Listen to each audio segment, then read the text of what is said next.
एक पुण्य अनुभूति का अवसर होता है। यहां अपने काशीवासी तो है ही, संतजनों और परोपकारियों का भी संग है। इससे सुखद संयोग भला क्या हो सकता है। अभी मुझे परम पूज्य शंकराचार्य जी के साथ दर्शन का, प्रसाद पाने का और आशीर्वाद प्राप्त करने का सौभाग्य मिला है। उनके आशीर्वाद से ही आज काशी को, पूर्वांचल को एक और आधुनिक अस्पताल मिला है।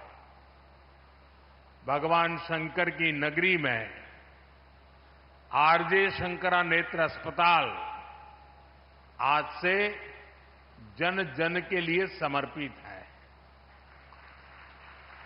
मैं काशी के, पूर्वांचल के सभी परिवारजनों को बहुत बहुत बधाई देता हूं।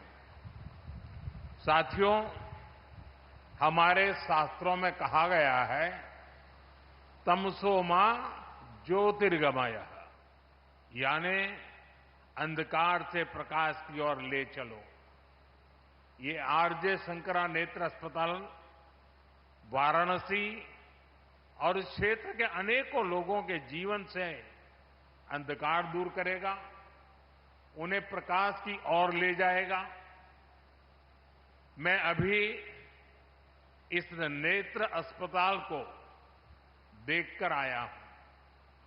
एक प्रकार से ये आध्यात्मिकता और आधुनिकता का संगम है। ये अस्पताल बुजुर्गों की भी सेवा करेगा और बच्चों को भी नई रोशनी देगा। यहां बहुत बड़ी संख्या में गरीबों को मुफ्त इलाज मिलने वाला है। ये नेत्र अस्पताल यहां के युवाओं के लिए रोजगार के भी नए अवसर लेकर आया है। यहां मेडिकल कॉलेजों के छात्र इंटर्नशिप कर पाएंगे, प्रैक्टिस कर पाएंगे। सपोर्ट स्टाफ के तौर पर भी यहां के अनेकों लोगों को काम मिलेगा। साथियों, शंकरा आई फाउंडेशन के इस नेक काम से जुड़ने का इसके पहले भी मुझे अवसर मिला है। मैं जब गुजरात का मुख्यमंत्री था, तब वहां भी शंकरा नेत्र अस्पताल खुला था और आपके गुरुजी के सानिध्य में मुझे उस काम को अवसर मिला था और आज मुझे आपके सानिध्य में इस कार्य का अवसर मिला है। और मेरे लिए एक बहुत संतोष का विषय है। वैसे पूज्य स्वामी जी ने बताया भी, मेरा एक और सौभाग्य रहा है। श्री कांची कामकोटि पीठाधिपति जगतगुरु शंकराचार्य चंद्रशेखर सरस्वती महास्वामी मिगल का मुझ पर बड़ा आशीर्वाद रहा। परमाचार्य जी को अनेक बार उनके चरणों में बैठने का मुझे सौभाग्य मिला था। परम पूज्य जगतगुरु शंकराचार्य श्री जयेंद्र सरस्वती स्वामीगल जी का मुझे बहुत स्नेह मिला। उनके मार्गदर्शन में मैंने अनेक कार्यों को पूरा किया और अब जगतगुरु शंकराचार्य श्री शंकर विजेंद्र सरस्वती जी का भी मुझे सानिध्य मिल रहा है। यानी एक प्रकार से 3 गुरु परंपराओं के साथ नाता जुड़ना, इससे बड़ा जीवन का सौभाग्य क्या हो सकता है। ये मेरे लिए व्यक्तिगत तौर पर बहुत बड़े संतोष का विषय है। आज जगतगुरु ने विशेष तौर पर इस कार्यक्रम के लिए मेरे संसदीय क्षेत्र में आने का समय निकाला मैं यहां के जनप्रतिनिधि के रूप में आपका स्वागत करता हूं और आपका आभार भी प्रकट करता हूं। साथियों, आज के दिन मेरे मित्र राकेश झुनझुनवाला जी की याद आना भी बहुत स्वाभाविक है। व्यापार जगत में उनकी एक छवि से तो दुनिया परिचित है और दुनिया उनकी बहुत चर्चा भी करती है, लेकिन वे सेवा कार्यों से कैसे जुड़े थे वो आज यहां दिखाई देता है। अब उनकी इस विरासत को उनका परिवार आगे बढ़ा रहा है। रेखा जी काफी समय दे रही हैं और मुझे खुशी हुई कि आज मुझे राकेश जी के पूरे परिवार से भी मिलने का मौका मिल गया। मुझे याद है, मैंने शंकरा आई हॉस्पिटल और चित्रकूट आई हॉस्पिटल दोनों संस्थानों से वाराणसी आने का आग्रह किया था। मैं दोनों संस्थानों का आभारी हूं कि उन्होंने काशी वासियों का आग्रह का मान रखा। बीते समय में मेरे संसदीय क्षेत्र के हजारों लोगों का चित्रकूट आई हॉस्पिटल में इलाज किया गया है।